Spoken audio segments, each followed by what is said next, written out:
Olá. Só que chegou para a aula de teoria política, ela vai ser transferida para a rua, né? E fizemos aqui a proposta de fazer um aquecimento aqui, conversar um pouco sobre as manifestações e principalmente sobre o seu caráter, o seu desdobramento, o que a gente está pensando sobre isso. Então, pensei em fazer aqui em duas partes. Primeiro, falar um pouco sobre o que motivou isso, a forma como ela apareceu, e um pouco algumas das preocupações com o que aparece junto com essas manifestações e que a gente precisa estar atento. Então, primeiro, eu acho que o quadro que precisa ser compreendido é que nós estávamos no quadro daquilo que a gente chama de uma democracia de cooptação, né? E uma das características dessa democracia de cooptação era um certo apassivamento dos movimentos sociais, do movimento sindical, da classe trabalhadora, capturada por um projeto que foi constituído a partir das suas próprias lutas, mas que se distanciou dessas lutas, chegando a uma forma de governo que a gente entende como um governo de pacto social, né? E uma das características principais dessa democracia de cooptação é que ela elimina dos seus pontos de apoio, né, uma sustentação dos movimentos sociais na sua luta autônoma, nas manifestações, né?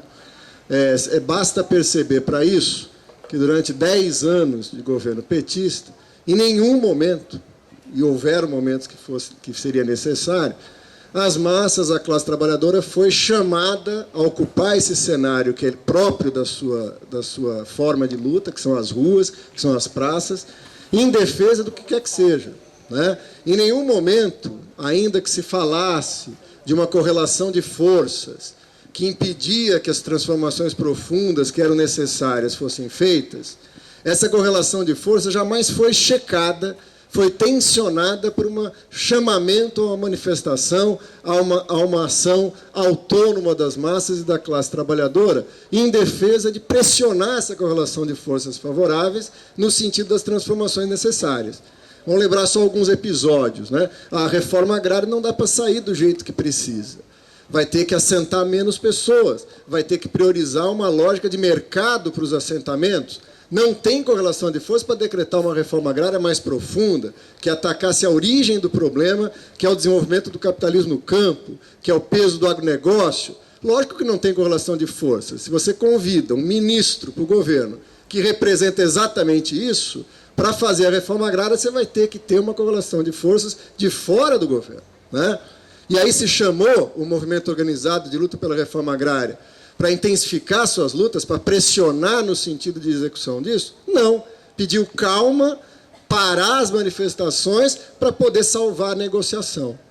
Segundo exemplo, quando foi aprovado, lá no começo do governo Lula, ainda em 2003 para 2004, a questão da reforma da Previdência, um conselho que tinha sido chamado inicialmente para representar a posição da sociedade, com a participação dos sindicatos, com a participação das associações, com a participação de intelectuais representativos, né? Ia se reunir para discutir a questão da Previdência. Lula, presidente, vai à abertura desse conselho para dizer o seguinte: vamos aprovar a reforma da Previdência porque precisamos. As massas, os trabalhadores vão pressionar para vocês se posicionarem contra. Eu quero firmeza de vocês, dizia o Lula, para não se influenciar pelas manifestações e garantir a linha do governo que era para apresentar a reforma da Previdência. Terceiro exemplo que a gente pode dar é, no momento mais agudo das transformações, quando precisava de uma passagem, aprofundar as transformações, estava claro a linha que o governo estava colocado, né? O governo decide por uma forma de governabilidade. Qual é a forma de governabilidade que o governo opta?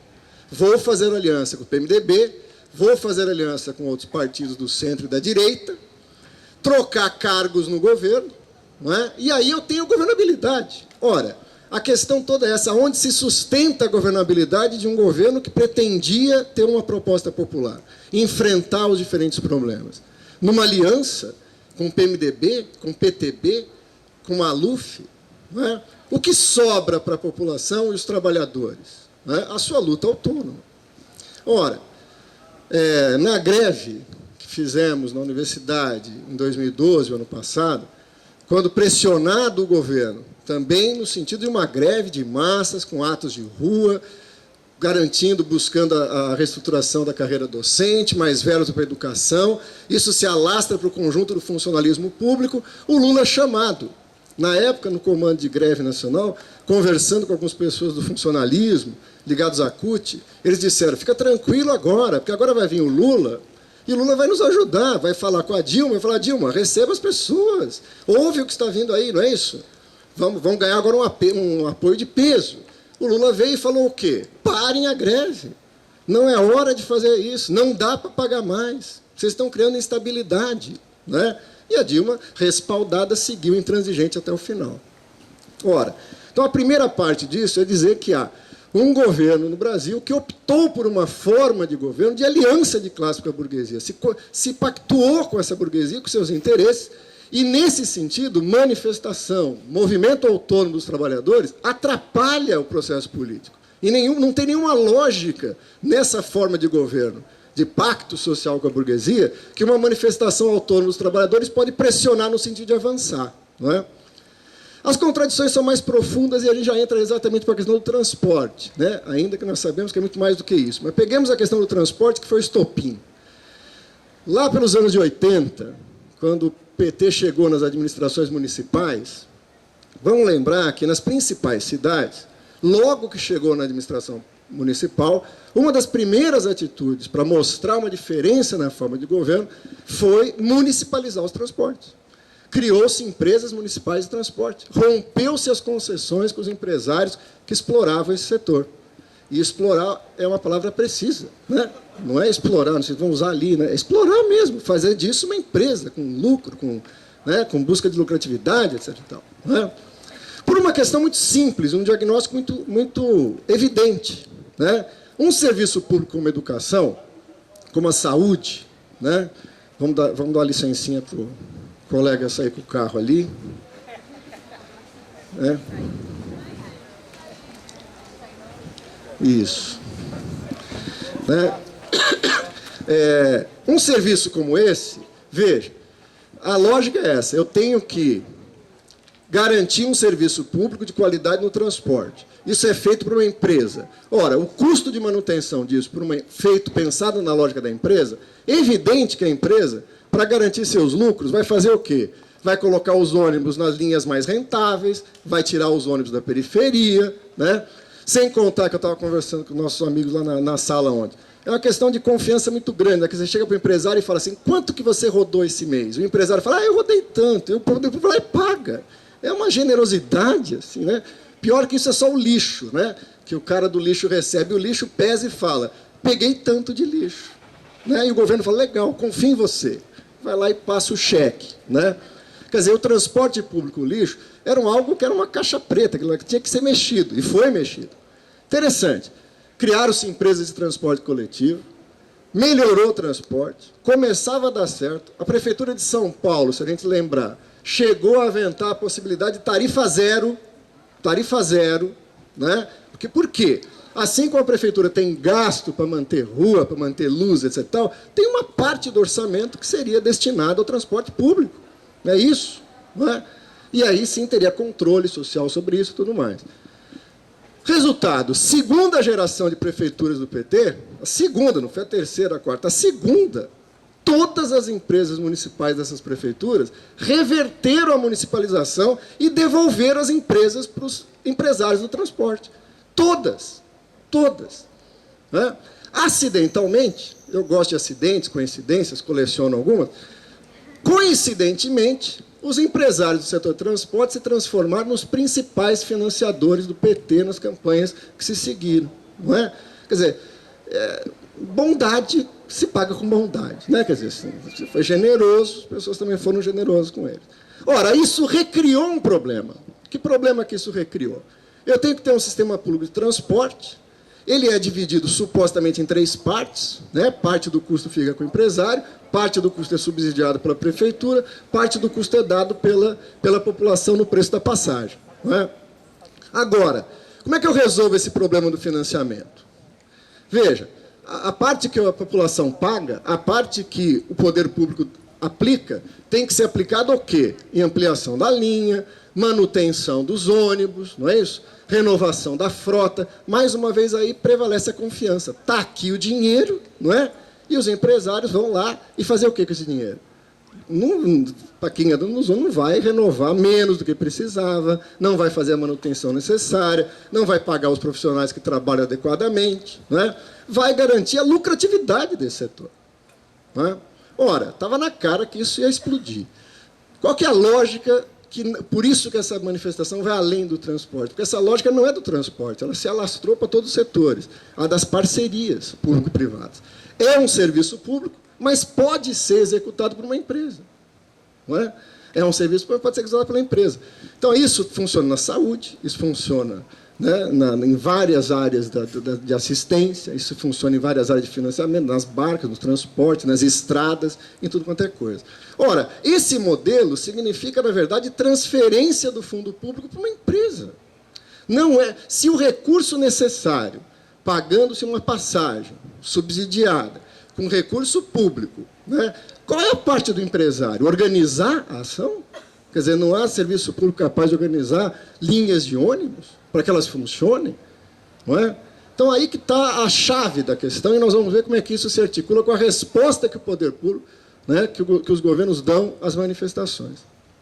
O segundo aspecto, indo já direto para as manifestações, é aquilo que surpreendeu muita gente. Né? Marx uma vez disse, eu tenho dúvida se ele disse isso mesmo, mas se ele não disse, ele pensou. Né? Mas é atribuída a ele essa frase. Que a história só surpreende quem de história nada entende. Né? Então, aquelas pessoas que acordam de manhã e falam, nossa, o que aconteceu? Né? As pessoas saem na rua. Veja, é compreensível a surpresa. É explicável porque os governadores, os prefeitos, o presidente da República, os órgãos de segurança, se espantaram com o que viram a partir do movimento do passe livre e as consequências que ele tomou. Porque esses senhores estavam confiantes no apassivamento. Né? O prefeito de São Paulo falou uma frase que é significativa. Né? Nessas horas as pessoas estão nervosas e brota aquela sinceridade que estava ali escondida. Né? Ele falou assim, olha, eu não entendo porque as pessoas estão tão revoltadas, foram para a rua por causa de um aumento de passagem. O ano passado eu aumentei 15%, ninguém fez nada. Né? Foi isso que ele falou, ele estava cara dura de falar isso. Teve vários aumentos, ninguém fez nada. Então aquela coisa assim de, dá mais uma apertadinha. Não é? Não reagiram até agora, não é agora que vão reagir. Prova disso foi uma manobra que a Dilma, o pessoal da teoria política, cadê o pessoal da teoria política, né, que estava na aula de teoria política ali, que estava estudando Maquiavel, sabe que o mundo se divide em dois tipos de pessoas, quem leu Maquiavel e quem não leu. Né?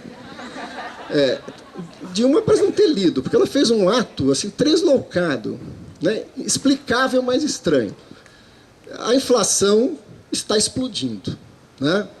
A Dilma falou, ó, vai ter o aumento das passagens em janeiro, vai contribuir com a inflação. O que a gente faz? Não joga agora em janeiro, deixa para jogar em junho, né? Na Copa das Confederações. Então, veja, o grau de confiança que essa senhora tinha, que ninguém ia reagir, não é? Tira, disfarça a inflação, joga diluído lá, né, 20 centavos. Né? Quem que vai reclamar? Né? Não vai dar em nada. Não é? Ou seja, o segundo elemento é esse. Os poderosos estavam muito confiantes de que podiam apertar ainda mais que ninguém reagiria. Não é? E eles esquecem uma regra básica, que é a questão de que as coisas são cumulativas. Nunca é o fator detonante, o desencadeador, que explica os fatos. É toda a história anterior, não é? Vocês fizeram aquele curso incrível de história que vocês fizeram no primeiro e segundo grau, né? E vocês sabem, por que teve a Primeira Guerra Mundial? Porque um cara foi lá e assassinou o Duque de Sarajevo. Se o cara tivesse abaixado, pronto, não tinha, né? Não tinha a Primeira Guerra Mundial. Né? Quer dizer, não, uma coisa é o desencadeador, a outra coisa é o acúmulo de contradições que por uma fagulha, por alguma coisa, explode. Não é? É um acúmulo. E o que é esse acúmulo que agora explode? Vamos analisar um pouco. Né? Aí que as classes dominantes nos ajudam muito. Eu tinha um amigo que falava assim, a gente tem que confiar que a burguesia não nos faltará, porque o trabalho dela ela faz direitinho. Né? Qual foi o acúmulo? Né? Vamos começar do fim para o começo. Da Copa, dos gastos com a Copa, com tudo isso. Tem um discurso oficial espetacularizado que o Brasil está ótimo, né? O Brasil vai receber a Copa, o Brasil, a crise mundial aconteceu, felizmente o Brasil não faz parte do mundo, não aconteceu nada aqui, né? A economia está crescendo, né? As propagandas são incríveis, as mulheres garantiram seus direitos, as crianças e os adolescentes têm o ECA, nós temos uma Constituição em 88, tem eleição todo ano, está tudo bem, está tudo crescendo, está tudo ótimo, né? Inclusive, está tudo tão ótimo que nós vamos gastar a puta grana para fazer jogos, para reformar estádios, e vai dar tudo certo. Veja, isso forma uma espécie de película, assim, né, que, combinado com o apassivamento da classe, dos trabalhadores, gerava uma sensação de estabilidade que as pessoas acreditaram, né? Não só parte da população, mas o governo acreditou. Né? Tá tudo certo, eles estão nos apoiando.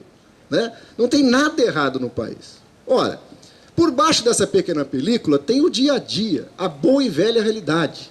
Né? Vamos pegar pela inflação. A inflação está em torno da meta. A gente abre o jornal, lê, a inflação está em torno da meta. Liga o rádio, a inflação está em torno da meta. Alguém, em alguma hora, pergunta, que meta é essa? Né? Porque a inflação está em torno da meta, mas esqueceram de avisar o tomate, né? O feijão, a conta de luz, né? Os transportes, o gasto com saúde, né? Os planos de saúde, tudo estoura.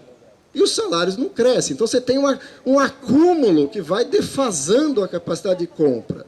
Quer dizer, nada como a realidade para explodir uma fantasia. Na época da ditadura, uma menina amiga nossa, lá do Maranhão, eu não posso, ela vai ficar brava comigo, mas ela é desse tamanho assim, ela é pequenininha. Na época ela era pequena, então você imagina, ela era menor. Uma criança, ela devia ter, segundo ela, lá de 7 para 8 anos.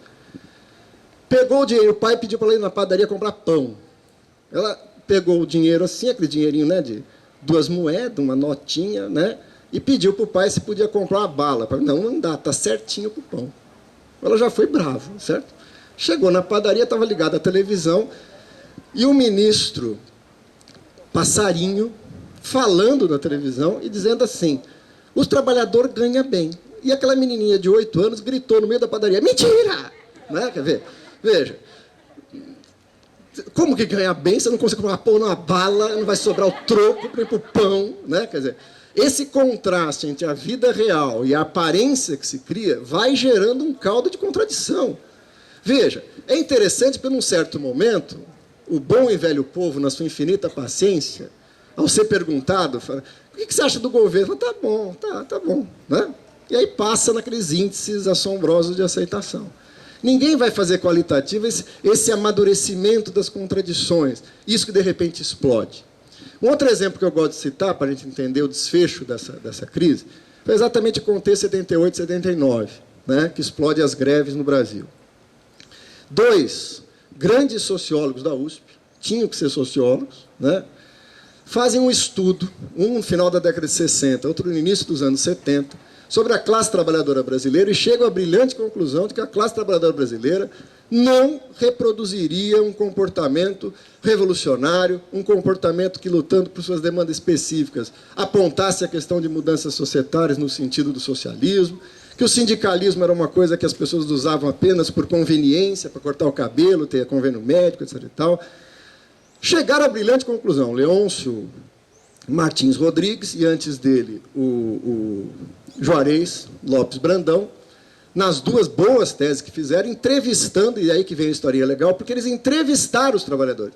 Pegaram uma amostra cientificamente pensada e perguntavam, e aí, como é que tá? Tá bom, tá ruim, mas tá bom, né? É melhor pingar do que faltar, né? O que você acha da política? Eu não mexe disso, não, né? O sindicato, você vai cortar o cabelo, a culpa é do capitalismo, não, né? O capitalismo até é bom, me dá emprego, né? Foi o que você come, o que você lê, o que você gosta de fazer, aquela pesquisa minuciosa. Aí os caras publicam a tese, carimbo, não vai sair nada daí. Né? Não tem a menor chance dos trabalhadores reproduzir aquele comportamento contestatório, fazer greve, tomar sindicatos, criar partidos. Bom, o legal é que a fábrica que o cara pesquisou entrou em greve. E em 78, 79, estoura aquela onda de greves que vai mudar o Brasil. Veja, nós que estamos na universidade, é bom que vocês registrem isso. É o momento onde o objeto se revolta contra o pesquisador, né? O cara vira as costas e o objeto muda, né? O que esses sociólogos não entenderam, e parte dos comentaristas da Globo certamente não entenderam também? Da onde vem isso? Se eu entrevistasse cada uma das pessoas há um mês atrás, não teria nenhum elemento disso. O que acontece é que na luta de classes há um momento de fusão, há um momento que desencadeia, né? Então, a questão do transporte é o desencadeador que faz com que essas contradições latentes se explodissem e produzissem uma fusão, né? Aí vamos para a segunda parte dessa exposição. Por que essa explosão se dá dessa forma, né? Por que vem de onde vem? E quais são as contradições disso no seu desdobrar? Primeiro, nós temos que ter muita paciência para analisar isso. É bonito, é legal, é uma explosão social. Eu acho que as pessoas não perceberam ainda, né, que tem um caráter que as pessoas, mais um sociólogo, dessa vez dessa nossa incrível instituição, né, comentando na Globo, diz o seguinte: não sei exatamente como avaliar isso, porque é algo absolutamente novo, que nunca foi visto na história. Eu falei, pô, né? Tá certo, então seja modesto, fala que você nunca viu, né? Porque a sociologia do presentismo só vê quando a coisa bate no nariz dele, né? Ele não tem história, né? Isso é um fenômeno absolutamente conhecido da teoria. E não precisa restringir nosso arcabouço, não, né? Basta ler o Freud, já que estamos aqui em homenagem ao Instituto de Psicologia, basta ler o Freud, a análise da psicologia do ego, e as massas. Está lá todo o arcabouço teórico de por que explode uma coisa de massas que é diferente da psicologia individual. Está lá, né? Em Sartre, na Crítica da Razão Dialética, brilhante estudo sobre como é que essa explosão se deu no contexto da Revolução Francesa. Para entrar nos que nós gostamos mais, né? Lenin, análise, né, os ensinamentos da insurreição de Moscou, em Trotsky, um belíssimo texto chamado A Arte da Insurreição, todos os elementos que nós precisamos ter, teoricamente, para entender por que explode, às vezes, de maneira insurrecional, de maneira descontrolada o movimento de massas, está ali para a gente entender, né? Por isso que a gente tem que ter cautela para não cobrar do movimento de massas uma racionalidade e um comportamento que não cabe a ele. Não cabe ao movimento. O movimento de massas tem o papel exatamente de expressar esse nervo exposto da luta de classes. Uma reação, né? Tudo bem? Não cabe a isso. Então, nós temos que ter cautela para cobrar e entender os limites disso. No caso presente, nós temos um fator complicador. A experiência petista de 10 anos, ela despolitizou o movimento social. Ela desarmou o movimento social do seu alvo, da sua radicalidade. Desarmou, né? Nós temos a constituição de um senso comum conservador no Brasil. Quer dizer, os adeptos do democrático popular, do gradualismo, acreditavam o quê? Acreditavam que essa experiência, ainda que não fosse revolucionária, criaria um patamar sobre a qual podia construir novas ações posteriores. E qual que seria esse patamar? A mobilização, a politização, a garantia de direitos. Não é? Uma mudança na consciência, para uma consciência mais progressista, não socialista, mas democrática. Não é? Isso é falso. A experiência do PT desarmou a classe e reverteu a consciência de classe. Recriou um senso comum conservador, né? Um senso comum que abriga as manifestações que a gente tem enfrentado no dia a dia há bastante tempo, da homofobia, de um nacionalismo, de um preconceito regional, né? de um preconceito contra mudanças, de um conservadorismo individualista, hedonista, consumista. Bom, se você cria esse senso comum, é evidente que esse senso comum vai aparecer nos elementos de massa. Ele está presente, é caldo de cultura. Não é? Então, eu não me espanto que isso esteja presente ali. Uma das manifestações disso é o tal do antipartidismo que está aparecendo. Não é? Então, veja bem, eu tenho acostumado a responder essa questão da seguinte maneira: é compreensível e injustificável. Vamos tentar ver. Por que é compreensível? Porque as massas estão, com razão, cansadas de partidos que usam suas demandas para eleger seus deputados, seus vereadores, seus prefeitos, e depois viram as costas da população para fazer as maracutaias e as alianças que eles fazem. Certo? E o PT ensinou isso para as massas. Quer ser vereador? Vem para cá, acha um movimento social, né? Ganha os votos dele. E agora, já ganhou agora? Né? Tchau. Certo? Então, essa experiência histórica marcou negativamente a imagem de um partido popular, que se dizia de esquerda, no inconsciente ou na consciência das massas. Então, é natural que eles tenham essa reversão, certo? As massas também, com razão, não querem aquela militância, aqueles partidos que querem pular na frente do movimento para dirigir depois que não está feito. Não é? Isso também tem razão de ter essa resistência. Agora, o que a gente não tem que aceitar e é injustificável? Primeiro, isso é despolitizado. Não é? Segundo, enquanto, nas fases mais difíceis dessa resistência, quem é que estava enfrentando a reforma da Previdência? Quem é que estava ali na rua, lutando pelos 10% pela educação, lutando pela reforma agrária? Quem é que estava denunciando a privatização da saúde, da educação, lutando por transporte? Quem que estava fazendo isso? Se não os militantes dos partidos de esquerda. Não é? Não foram os partidos de esquerda que, quando teve as manifestações contra a reforma da Previdência, estavam lá?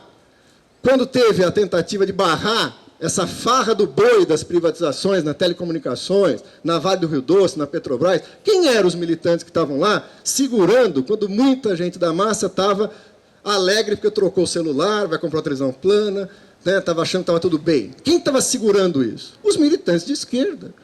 Né? Os militantes do PSTU, do PCB, do PSOL, das outras organizações de esquerda, os militantes dos movimentos sociais.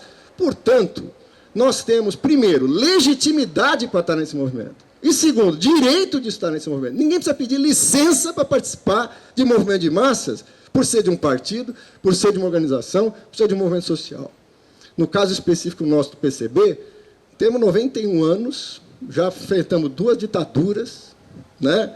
E não vai ser um babaca vestido de preto e careca que vai dizer se eu posso ou não expressar um símbolo histórico da luta de classe dos trabalhadores brasileiros. Como diz um colega nosso ali, não, mas eles têm direito de se manifestar, então faz uma bandeira do antipartido, né? Eu sou alienado, não me organizo, vá para a organização, vá para a luta, expresse suas opiniões, né? E deixe a gente expressar as nossas. O que nos une nesse momento é o seguinte, esse cara quer, né, barrar o aumento das passagens, sabe que não é só o aumento das passagens, tem mais coisa para mudar, seja bem-vindo. Mas a questão é essa, seja bem-vindo a uma luta que não começou em junho de 2013. Uma luta que vem de longe e que tem uma resistência que tem que ser respeitada. Né? Para onde vai isso? Para onde vai isso? Né? Ora, vou tomar uma aguinha.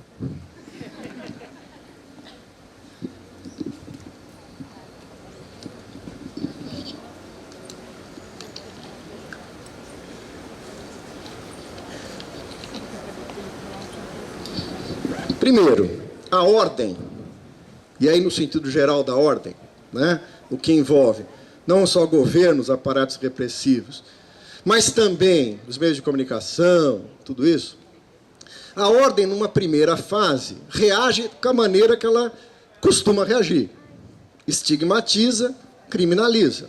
Né? É um bando de vândalos, é um bando de gente que é uma minoria. Né? O prefeito de São Paulo chega e fala o seguinte, a racionalidade, gente, eu aumentei abaixo da inflação, tá aqui eu posso mostrar planilha, ele falou, eu posso mostrar planilha para vocês, né? Como se fosse uma questão de que não entende, né? Não entende do elementar da política. Reage de que maneira? Reprime, né? Reage de que maneira? Vai acabar. Veja, a postura da Dilma em relação à greve foi a mesma. Não vai vingar, deixa, vai esvaziar. Vai ter uma vez, vai ter 2 vezes, vai ter repressão, vai esvaziando, vai sobrar um grupo de pessoas que sempre sobra e vai acabar, né? O Blatter, né, da Copa Blatter, não sei se conhece o povo do nome do cara. O Blatter chega e fala o seguinte, o povo vai perceber que o futebol é mais importante que essas coisas. Eu falo, como? Né? Cara, para ele deve ser. Eu não sei a última vez que vocês viram o Blatter num ônibus, eu não lembro de ter visto, né? Então, lógico que para ele o futebol é mais importante, né? A população insatisfeita com isso vai às ruas.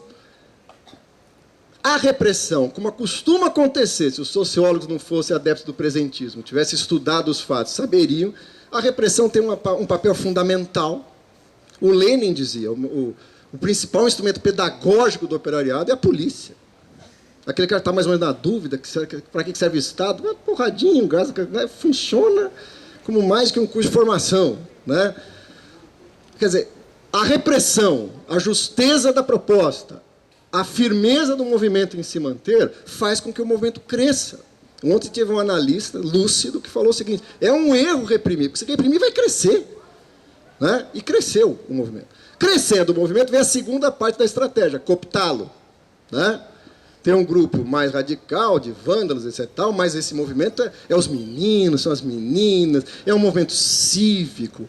A âncora da Globo falava assim, não é um movimento contra, é um movimento a favor do Brasil. Né? É um movimento que está mostrando coisas que precisam ser melhoradas. Né? Dá para melhorar aqui, dá para melhorar ali. É uma coisa bonita, que maravilha, estou emocionado. Muda o discurso, muda a coisa. Né? Tentando pautar o movimento, tentando dirigir o movimento para um elemento. Terceira característica, vitória. Já enfrentamos um resultado muito positivo. Puxem pela memória quando foi a última vez que um poder constituído voltou atrás e revogou um aumento. Né? Se a gente lembrar que a primeira declaração dos prefeitos é não tem mudança. Não tem, teve. Né? Esse é um aprendizado importante. Tinha de onde segurar esse aumento. Né? Segurou o aumento. Agora que vem o perigo, que nós temos que ter muita clareza. É difícil, no calor dos acontecimentos, ter essa clareza. Esse recuo não é recuo. Veja. Por quê? Porque o que o governo faz? Vai dar mais subsídios. É a mesma lógica. Os empresários da construção de carros param e falam, ó, se não vai dar, tá bom, dá subsídio para os caras. Ó, vamos ter que parar esse setor aqui que está colando, dá subsídio para os caras. E explodiu, os meninos estão na rua, dá subsídio para quem? Para os empresários, vão tirar recursos do governo, do fundo público, para garantir, notem, não o transporte de qualidade barato, mas as taxas de lucro do setor empresarial.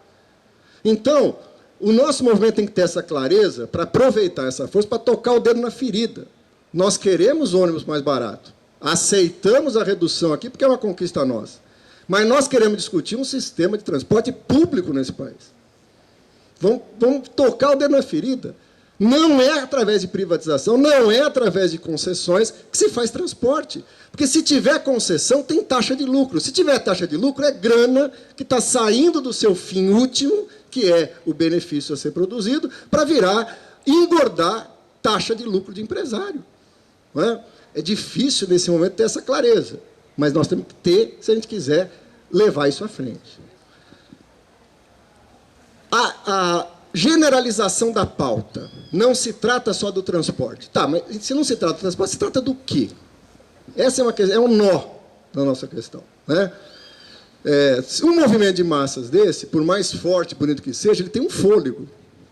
Ele tem que ter uma meta, ele tem que ter algo para que ele possa ser dirigido no sentido da sua consolidação. Tem dois vetores que são muito importantes que a gente tivesse em mente, ainda que a gente não consiga realizá-los agora. Né? Um do ponto de vista, realmente, das demandas imediatas que estão colocadas. E outro um pouco mais sério e mais profundo. O da imediata tem a ver com o que eu estava falando. O que mostra esse impasse é o limite de uma forma de gestão da vida fundada no mercado. Né? Fundada nas parcerias público-privadas, fundada na ideia de que teremos serviços e teremos bens para resolver nossas demandas, se for lucrativo ao capital ou se for operado por instituições privadas ou público-privadas. Nós estamos vendo isso na universidade, vamos aproveitar para falar isso. Está aqui a Universidade Federal do Rio de Janeiro, está aqui a verba para ela funcionar e não dá, então vire-se. E vire-se de que maneira? Vá ao mercado, venda cursos, né? Cobre taxa de aluno, vá buscar projetos junto à empresa privada que financia o que você está pesquisando, né? Vai pegar doações de empresários, vai buscar as agências de fomento para complementar salário. Então, essa lógica faliu. Nós estamos diante da constatação, isso que é importante destacar, que essa maneira de gerir o país encontrou o seu limite. E qual é o seu limite? Ao final disso, você tem um resultado. As taxas de lucro são garantidas para os empresários que investem nisso. Os empresários que investem em pesquisa aqui têm suas pesquisas baratinhas e usando o patrimônio público. Mas isso reverte, de fato, para uma educação pública de qualidade? Isso reverte, de fato, para uma saúde pública de qualidade? Ou para um transporte público de qualidade, que é o que nós estávamos discutindo? Nós estamos convictos que não, né? Então, o primeiro saldo da nossa perspectiva de luta é falar isso. Isso gera um problema. Por que é o problema? Porque parte de nós está convencido de que essa crise é muito didática, porque ela é uma crise não de uma forma de gestão. Olha que legal, tem gente que acha isso. Ah, essa forma de gestão não está legal. O comentarista da Globo dizia isso. O grito das ruas é legal, né? Porque o cara ele tem uma surdez crônica para a rua, mas agora ele ouviu, né? E o que ele está ouvindo das ruas? As massas estão dizendo que estão insatisfeitas com essa forma de governo e querem uma participação maior, querem decidir juntos. Ó, veja, vamos analisar essa frase. O que quer dizer quer decidir juntos? Não vamos brigar, vamos colocar o empresário das barcas, o empresário dos ônibus, o movimento dos estudantes, né? O sociólogo, né, que é importante que esteja lá também, né? O poder público, e vamos achar uma forma, vamos criar talvez um conselho social para discutir os transportes. Vamos fazer um seminário internacional para discutir os transportes, bastante participativo, onde todo mundo participe e possa dizer o que quer. Veja, nossa resposta deve ser não. Não é esse o caminho. Nós não queremos sentar com empresários para discutir como deve ser a gestão da vida. Nós queremos que o fundo público seja usado na questão pública. Nesse sentido, nós esbarramos em algo maior. Algo maior. Não é a forma de gestão. É o capitalismo. Veja, o Bobbio, já que eu tinha que estar dando aula de teoria política ali. Então, eu passei para cá. Então, vamos falar do Bobbio. O Bobbio tem uma expressão que ele fala o seguinte: a democracia são as regras do jogo. Todos podem... Quais são as regras do jogo? Todos podem discutir as regras do jogo. É legal. As regras do jogo é que a maioria ganha, a minoria perde. A regra do jogo é que a maioria que ganhou tem que respeitar a minoria, porque a minoria que perdeu pode vir a ser maioria. Respeitadas essas regras do jogo, você tem uma gestão democrática das coisas. Olha que legal. Então, vamos pensar no nosso caso concreto agora. Vamos chamar todo mundo e discutir as regras do jogo. Como é que devem ser as parcerias público-privadas? Quanto cabe para o empresário? Né? Como é que a gente vai fazer isso? Vamos discutir as regras. A gente pode discutir as regras que quiser. Sabe o que essa forma política esconde? Que a gente pode discutir as regras do jogo, mas não o jogo. O jogo não pode discutir. O que eles querem é achar uma forma democrática de gerir o capitalismo. O que nós temos que dizer é que não há forma de gerir o capitalismo. O capitalismo é um sócio-metabolismo incontrolável. Incontrolável não porque não tem ninguém que o controla. Tem. Está lá a burguesia monopolista ganhando dinheiro com isso. Mas é um mito, é um erro achar que é possível civilizar o capitalismo para que ele gere, ao mesmo tempo, lucro para os empresários e os serviços para a população. Isso é falso. Todas as experiências históricas que apostaram nisso falharam, a começar da social-democracia europeia. Né? Um estudioso da social-democracia diz: o que os sociais-democratas se esqueceram é que qualquer governo sobre o capitalismo é um governo a serviço do capital, independente da sigla, da origem e de quem sente lá para governá-lo. Por isso que nós esbarramos em algo maior. Né? Às vezes acontece isso, a gente sai para lutar por uma coisa bem imediata e esbarra numa coisa muito grande. O que nós esbarramos é na inviabilidade da forma capitalista satisfazer as necessidades reais da população. Por isso, para nós, está na ordem do dia que o caráter dessas lutas assumam o objetivo, assumam a linha, assumam o horizonte de questionar até o limite as formas com que querem gerir nossa vida, metendo para dentro disso uma coisa que não resolve, não tem papel. Essa é a questão. Na resolução dos nossos problemas. Que é a iniciativa privada, que é a propriedade privada, que é o lucro, que é a forma mercadoria. Né? Se nós ainda não temos correlação de forças, eu não gosto dessa palavra, para implantar uma sociedade socialista, nós temos correlação de forças para exigir que certos itens da nossa produção da vida não sejam tratados como mercadoria. Saúde, educação, transporte, moradia, não são mercadorias. Não são. E nós temos que dizer, claro, e pelo menos para a gente ter essa convicção, de que esse é o começo de uma lista. Porque nada deve ser mercadoria na produção social da vida. O lucro não tem papel na resolução dos problemas reais das necessidades humanas. Ele só resolve o problema da acumulação de capital, mas não da vida. Por isso que nós esbarramos em algo muito maior, que a gente tem que ter consciência disso. Tendo esse horizonte mais longe, a gente fica mais tranquilo com as pequenas contradições imediatas. Tem um caminho a ser construído, né? Quando a gente falava isso há um tempo atrás, era um absurdo. Por quê? Não há correlação de forças. Bom, mas quando muda a correlação de forças, o que ficam aqueles que esperavam a correlação de forças? Escondido nos seus palácios, protegido por suas polícias, né? Esperando que as massas voltem para casa para eles continuarem dentro do limitado processo que estava em andamento. Está em curso no Brasil uma luta social que tocou na ferida, mas ainda não sabe que tocou na ferida. Por isso que o nosso papel, daqueles que têm um compromisso político, uma consciência de classe, é não menosprezar esses movimentos, mas atuar neles intensivamente no sentido de apontar os horizontes históricos que a gente tem que construir. Não é? Eu esqueci o livrinho de poesia. Esqueci. Então, vou falar uma de cabeça. Então, o problema é o seguinte, quando você fala um poema de cabeça, você acaba fazendo outro, porque o original você esquece, né? E tem o poema que está mais rodando de ontem para hoje ali, é o tal da paciência, né? E acho que os dias de hoje merecem um lembrar desse poema, né? Eu não lembro quando ele começa. Mas quando os trabalhadores perderem a paciência... Ninguém tem esse poema aí?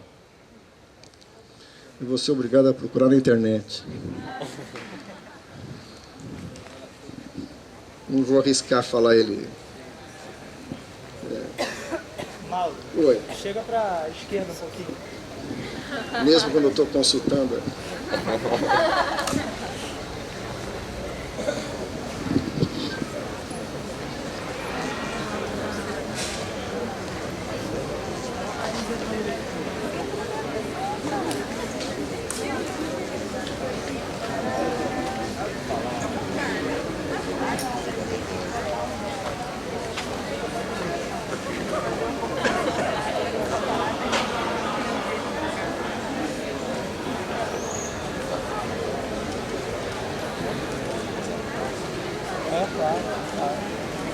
Será que ele achou isso lá?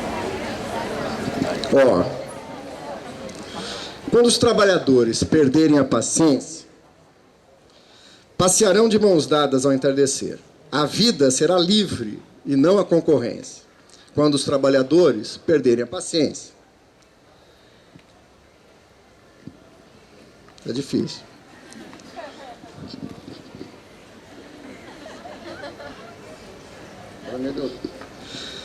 Quando os trabalhadores perderem a paciência, certas pessoas perderão seus cargos e empregos.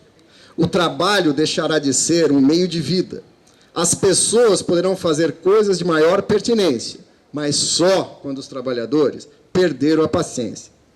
Quando os trabalhadores perderem a paciência, o mundo não terá fronteiras, nem estados, nem militares para proteger estados, nem estados para proteger militares prepotências, mas só quando os trabalhadores perderem a paciência.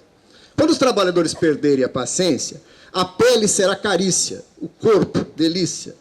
E os namorados farão amor não mercantil, enquanto é a fome que vai virar indecência, mas só quando os trabalhadores perderem a paciência.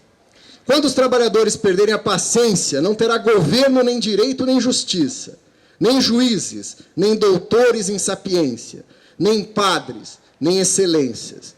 Uma fruta será fruta, sem valor e sem troca, sem que o humano se oculte atrás da aparência. A necessidade e o desejo serão um único termo de equivalência, mas só quando os trabalhadores perderem a paciência.